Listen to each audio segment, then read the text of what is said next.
Chapter 4. Morning at Green Gables. It was broad daylight when Anna woke and sat up in bed, staring confusedly at the window through which a flood of cheery sunshine was pouring, and outside of which something white and feathery waved across glimpses of blue sky. For a moment, she could not remember where she was.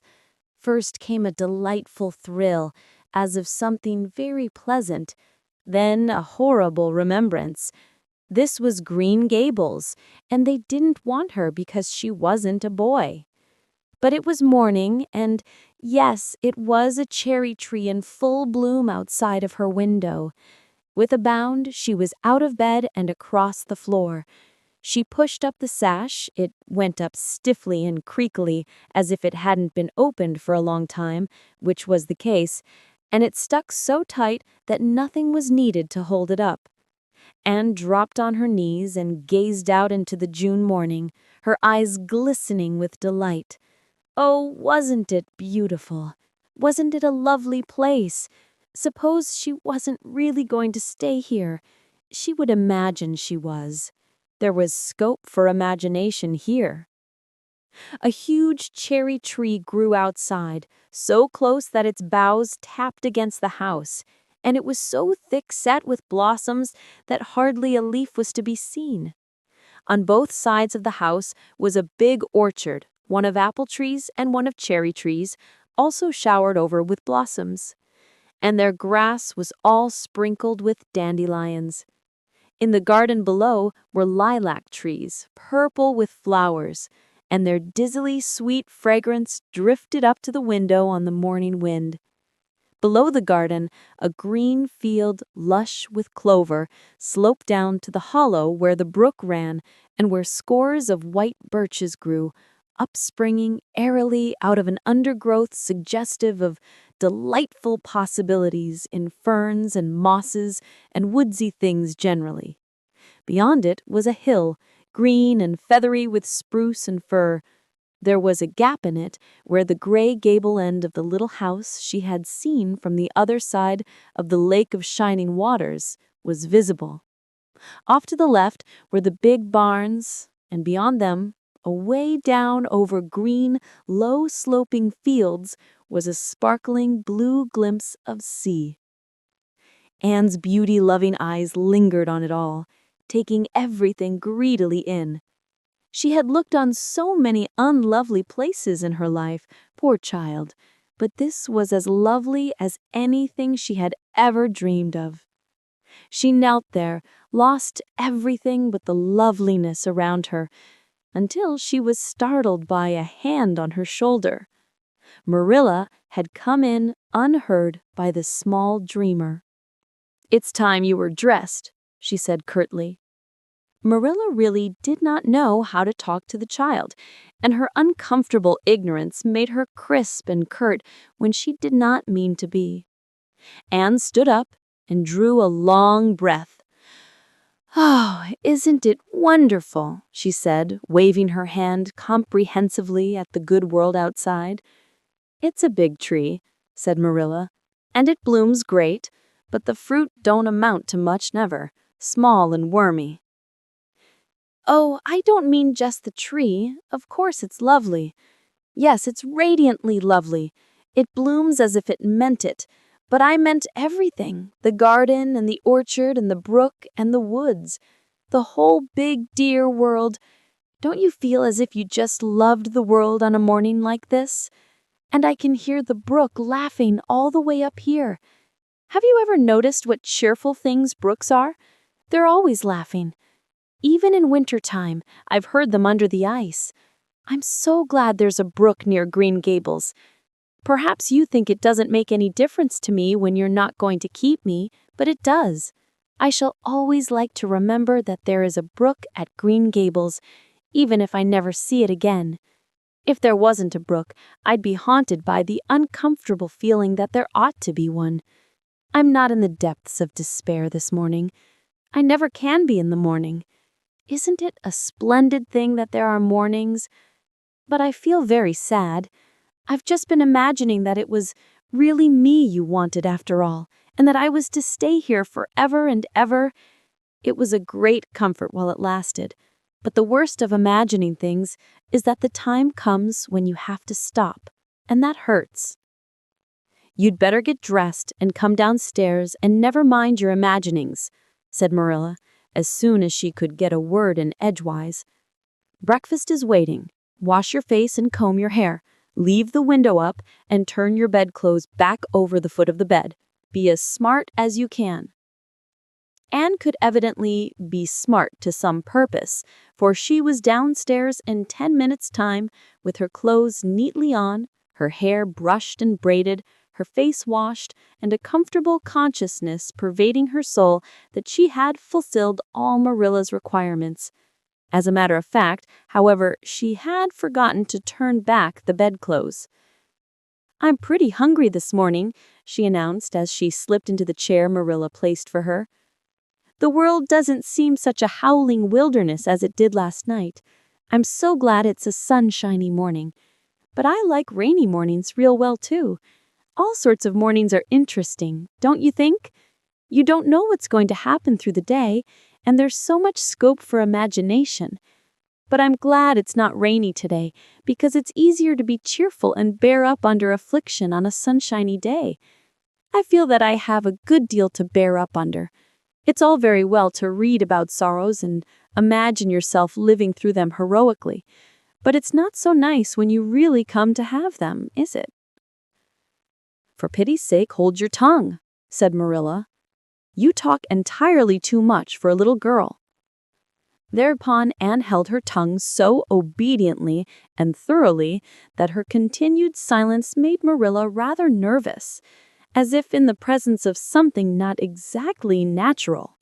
Matthew also held his tongue, but this was natural, so that the meal was a very silent one.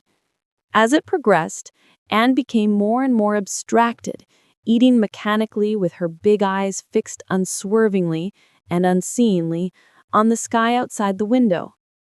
This made Marilla more nervous than ever.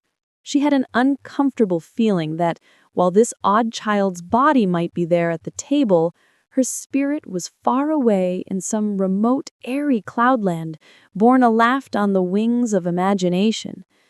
Who would want such a child about the place? Yet Matthew wished to keep her, of all unaccountable things. Marilla felt that he wanted it just as much this morning as he had the night before, and that he would go on wanting it. That was Matthew's way. Take a whim into his head and cling to it with the most amazing silent persistency, a persistency 10 times more potent and effectual in its very silence than if he had talked it out. When the meal was ended, Anne came out of her reverie and offered to wash the dishes. "Can you wash dishes right?" asked Marilla distrustfully. "Pretty well. I'm better at looking after children, though. I've had so much experience at that. It's such a pity you haven't any here for me to look after." "I don't feel as if I wanted any more children to look after than I've got at present. You're problem enough in all conscience. What's to be done with you, I don't know. Matthew is a most ridiculous man." "I think he's lovely," said Anne reproachfully. "He is so very sympathetic. He didn't mind how much I'd talked. He seemed to like it. I felt that he was a kindred spirit as soon as ever I saw him." "You're both queer enough, if that's what you mean by kindred spirits," said Marilla with a sniff. "Yes, you may wash the dishes. Take plenty of hot water and be sure you dry them well. I've got enough to attend to this morning, for I'll have to drive over to White Sands in the afternoon and see Mrs. Spencer. You'll come with me, and we'll settle what's to be done with you. After you've finished the dishes, go upstairs and make your bed." Anne washed the dishes deftly enough, as Marilla, who kept a sharp eye on the process, discerned.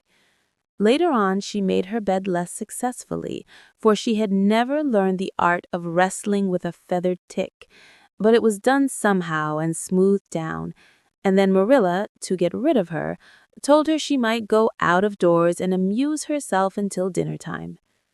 Anne flew to the door, face alight, eyes glowing. On the very threshold she stopped short, wheeled about, came back, and sat down by the table, light and glow as effectually blotted out as if someone had clapped an extinguisher on her. "What's the matter now?" demanded Marilla. "I don't dare go out," said Anne in the tone of a martyr relinquishing all earthly joys. "If I can't stay here, there is no use in my loving Green Gables, and if I go out there and get acquainted with all those trees and flowers and the orchard and the brook, I'll not be able to help loving it. It's hard enough now, so I won't make it any harder. I want to go out so much. Everything seems to be calling to me, 'Anne, Anne, come out to us. Anne, Anne, we want a playmate.' But it's better not. There is no use in loving things if you have to be torn from them, is there? And it's so hard to keep from loving things, isn't it? That was why I was so glad when I thought I was going to live here. I thought I'd have so many things to love and nothing to hinder me. But that brief dream is over. I am resigned to my fate now, so I don't think I'll go out for fear I'll get unresigned again. What is the name of that geranium on the windowsill, please?" "That's the apple-scented geranium." "Oh, I don't mean that sort of a name. I mean just a name you gave it yourself. Didn't you give it a name? May I give it one then? May I call it, let me see, Bonnie would do. May I call it Bonnie while I'm here? Oh, do let me." "Goodness, I don't care. But where on earth is the sense of naming a geranium?" "Oh, I like things to have handles, even if they are only geraniums. It makes them seem more like people. How do you know but that it hurts a geranium's feelings just to be called a geranium and nothing else? You wouldn't like to be called nothing but a woman all the time. Yes, I shall call it Bonnie. I named that cherry tree outside my bedroom window this morning. I called it Snow Queen because it was so white. Of course, it won't always be in blossom, but one can imagine that it is, can't one?" "I never in all my life saw or heard anything to equal her," muttered Marilla, beating a retreat down to the cellar for potatoes. "She is kind of interesting, as Matthew says. I can feel already that I'm wondering what on earth she'll say next. She'll be casting a spell over me, too. She's cast it over Matthew. That look he gave me when he went out said everything he said or hinted last night, over and over again. I wish he was like other men and would talk things out. A body could answer back then and argue him into reason. But what's to be done with a man who just looks?" Anne had relapsed in reverie, with her chin in her hands and her eyes on the sky, when Marilla returned from her cellar pilgrimage. There Marilla left her until the early dinner was on the table. "I suppose I can have the mare and buggy this afternoon, Matthew," said Marilla. Matthew nodded and looked wistfully at Anne. Marilla intercepted the look and said grimly, "I'm going to drive over to White Sands and settle this thing. I'll take Anne with me, and Mrs. Spencer will probably make arrangements to send her back to Nova Scotia at once. I'll set your tea out for you, and I'll be home in time to milk the cows." Still Matthew said nothing, and Marilla had a sense of having wasted words and breath. There is nothing more aggravating than a man who won't talk back, unless it is a woman who won't. Matthew hitched the sorrel into the buggy in due time, and Marilla and Anne set off. Matthew opened the yard gate for them, and as they drove slowly through, he said to nobody in particular, as it seemed, "Little Jerry Bout from the creek was here this morning, and I told him I guess I'd hire him for the summer." Marilla made no reply, but she hit the unlucky sorrel such a vicious clip with the whip that the fat mare, unused to such treatment, whizzed indignantly down the lane at an alarming pace. Marilla looked back once as the buggy bounced along and saw that aggravating Matthew leaning over the gate, looking wistfully after them.